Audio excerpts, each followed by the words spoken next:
Football Camp Report, Episode 3. I'm John Meterparel, joined by BC defensive line coach Jordan Thomas in his first year on the BC staff.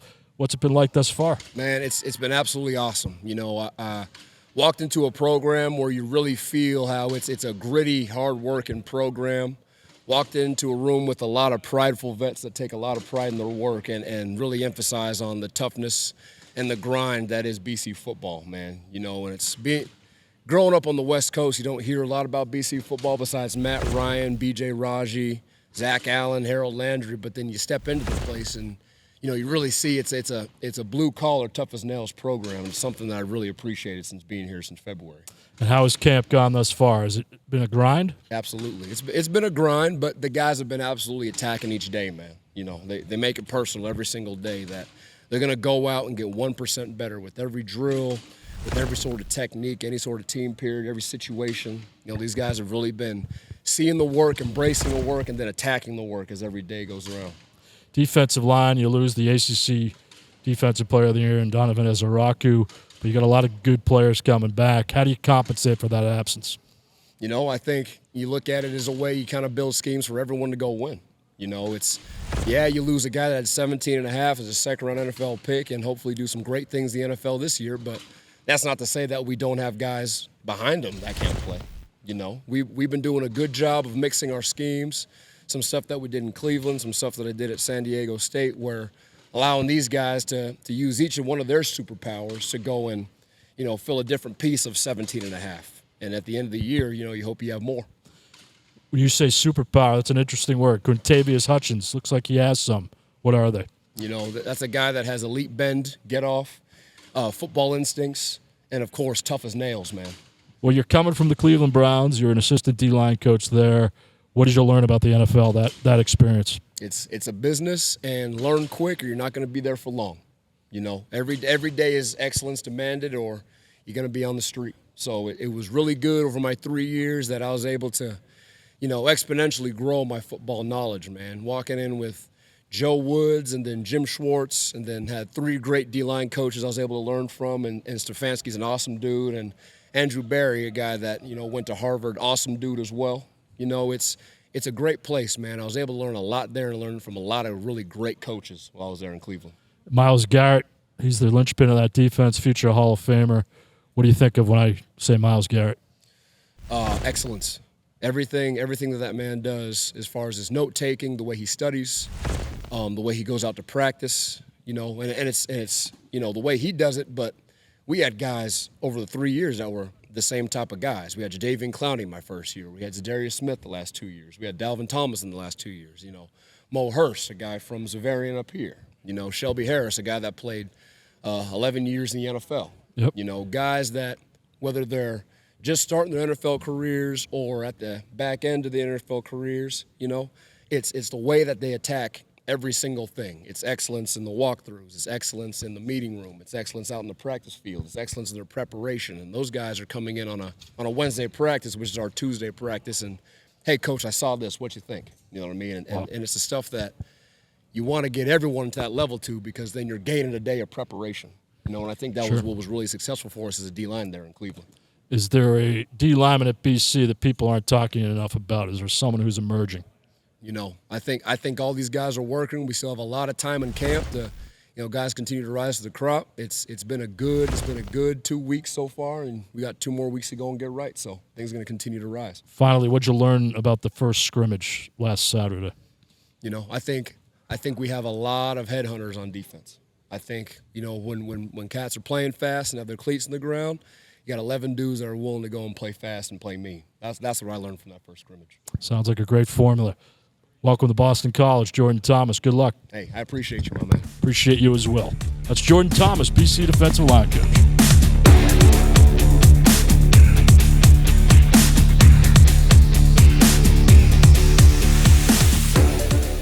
Hi, everybody. Welcome back to BC Football Camp, Episode 3. Bam Crouch is our guest. Good to see you, Bam. How are you? Good. Nice to meet you. Nice to do. I'm doing good. Do you like it when people call you Bam or Dom? I'm glad everybody started calling me Bam now. I've been waiting on that for the longest, but yeah, Bam, that's the name to go by. Absolutely, especially the way you hit. Yeah. You're deep into camp now, coming off your first scrimmage on Saturday. How do things feel for you? Felt good. The team coming together. It was a good day to go out there and just complete, go play ball. Coaches call the plays. We just go out there and execute the plays. Fun way to compete. Go out there on the stadium in a nice morning, sun out. So it was a good scrimmage. We got a lot to learn from, and we know what we got to pick up from. You had a productive year last year, one of the team's leading tacklers. Come back this year with more experience. What do you feel like from a productivity standpoint? What do you want to improve upon? I'll improve in all aspects of my game. Just being able to take care of what I could take care of, to be there for the defense and the whole team. So whatever parts I need to improve on, I talk with my coaches, watch film, ask a couple of other players on the team so I can do whatever I got to do to make sure the team's successful. Is there one area you focused on to really elevate your game? Yeah, right now I say like footwork, pad level, playing low, being a taller guy at backer, just being low, be able to play inside the box. And you got some young guys making their way through the ranks here. You were once one of those guys. Yeah, for sure. What do you tell them every day to get better? Just keep your head down and keep working. You know, like I was once in those positions. I just got to put my head down and keep working. Still to this day, even though I'm one of the veterans, I still put my head down and work because any given moment it could be anybody's opportunity. So I just tell the younger guys, freshmen, sophomores, like your time might not be now, but just keep working. It's going to eventually come. It could be tomorrow or next year. Sure. What have you learned from Tim Lewis, your defensive coordinator? The whole game of football. Literally, I learned a lot from that man.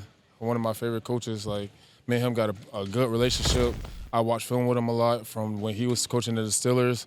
The film looks so old, but it's still the same. It's the same game at the end of the day. Sure. So I learned a lot of knowledge and aspects of the game so I could play quicker and faster.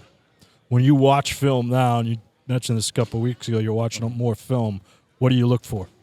I mean, I just look at my keys depending on situations and down the distance. So I just read my keys, and I go in with coaches so I can like know the overall scheme of what we're going to go into that week. So when watching film, I just read my keys really. Overall, BC defense was stout last year. One of the top teams, led the conference in interceptions. Yeah. Clearly, ball hawking is a part of that. What do you make of this year's unit? It's going to be a lot, way more than that. Yeah, like a lot, way more. I feel like our secondary came together this offseason and during this training camp together to make plays, get those turnovers we need to seal the game and win a game. So this year you're going to see a lot more from the secondary, for sure, as a whole defense. Well, that should be a good sign of good things to come. Overall, facing this offense, what have you learned about the offense? Big news today, Dylan Lonergan named the starting quarterback. Yeah, the offense, we got a good offense coming. I actually like where the offense is right now. I feel like we're finna show the country that we got a good passing game and we're going to continue to run the ball. But I feel like it's a good balance, and we got a lot of players working to get to that. From the ACC offenses last year, what'd you learn about the conference playing linebacker? Speed. It's a lot of speed out here in the ACC. It's a lot of talented quarterbacks and things like that. But, I mean, with our scheme and our coaching, they put us in the best predicament to make the best plays. So I just go out there game by game, play by play, and do what I can do. What's the perfect Bam Crouch game this year? Winning. There you go. Winning with maybe 12 tackles. How about that? Hopefully. Couple picks, couple sacks. For sure, that's going to come. Finally, when I say Bill O'Brien, what do you think about? The GOAT. He the GOAT. He's the GOAT. A coach that cared about his team and how he liked to run things. Like, he really firm about how he liked things to be ran, and we get it done. So that's what I'll say. And some great things to come. Yeah. Bam, good luck this year. Appreciate you. BC linebacker Bam Crouch.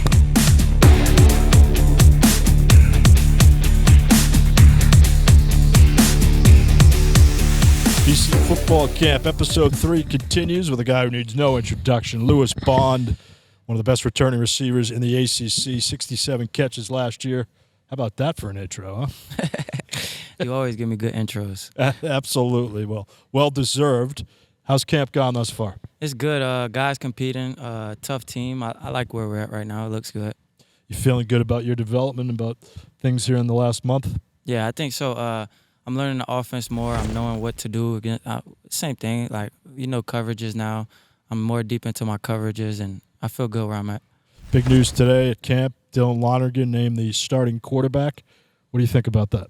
My job to catch the ball, So I'm just focused on getting open and catching the ball from whoever throw it. So it's Dylan, if it's Grayson, if it's whoever, I got to get open and catch the ball. Both quarterbacks look like they've thrown the ball really well through the first couple of weeks of camp. What have you learned about both of their leadership skills? Grayson took it well today. He came out to practice. He was high energy, competitive today. And Dylan's a good quarterback, learning the system. He's getting more comfortable with all the receivers. So I've seen good leadership from both of them. They got to bring the energy every day, and they usually do. There's one aspect of your game this year that you want to improve. What is it? My leadership. I want to continue to develop that. Being able to push my teammates if they're not having a good play, I'm not having a good play. Being the person that can go out there and calm the storm, basically. What have you learned about the receiver room here, not only through fall camp, but going back to even spring ball? How have you guys progressed? I think we're a talented group that's hungry. Like, everybody wants to get better. Everybody every day comes out here competing, wanting to be the best version of themselves. So I've learned that we're a competitive group that's hungry and going to compete every game, every practice. And is there a young guy that you think might have a really bright future here? Probably a few of them that we've seen thus far. I think all three that came in this class got a really bright future. Ned, Samaj, Dawson. I think all three of them have a good future. It's just about putting your head down and working. Offensive coordinator Will Line, what does he mean to you? He's the guy that we're with the most. He talks coverages to us. He knows a lot of ball. He's energetic. He always bringing the juice. So that's a nice guy to have on the offensive side. Today it was about 95 degrees. You said that was nothing. You played in worse? Nah, I haven't played in worse, but it didn't feel too high. I think it was a breeze out there. I didn't feel it. I was right only by on the the res. sideline. The res brought the breeze. The res brings the breeze. Yes, it's the res breeze. We have to remember that. But the good news is you're very well conditioned. Yeah. It starts with your conditioning coach, Craig Fitzgerald, and you guys look like you're ready for some strongman competitions. That's all we do. We run all day. So, especially as receivers, we run all day. So if you're not in good condition by now, you were doing something wrong. And 2 weeks from Saturday, it's the opening week against Fordham. When you think about that game and what's ahead, what do you think about? I'm just taking it one day at a time. So we got, 10 days left of camp. Worried about them. Those are my last 10 camp days of college. More so worried about that. And then Fordham will come when it comes. So just taking it one day at a time. Good point about your BC experience. You've become a better player each and every year. But in the classroom, what does that experience mean to you? It's the challenge in school, so it's hard sometimes. I was in a school, CSOM school, so it was challenging, but it's for the better of you. So after I'm done playing football, whenever that is, I got a BC degree that I can fall back on. Yeah, when you think about BC overall, when you came here from Chicago, what were you expecting, and as far as what you've achieved, has it surpassed it? I was expecting a lot from myself from the beginning, so I would say I'm headed in the right way, but I think I still got ways to go. Well, you got a great year ahead of you, that's for sure, and you're climbing the receiving charts. I'm going for number one. Zay Flowers is in your sight. Yeah, that's who we're aiming for. Well, you're not that far away, but most importantly here, Chicago Cubs, World Series bound? They've been slacking lately. Since I talked to you last time, they've been on a skid. Hopefully, PCA been struggling. Yeah, they ain't look good. I probably jinxed them by talking to you about it. You live and die with those guys, don't you? Nah, the White Sox know better, bro. So I know. Well, you're living and dying with them. Okay, you're living and dying with the Cubs. Well, good luck this year, my friend. Thank you. Lewis Bond, BC receiver on the BC Football Camp Report.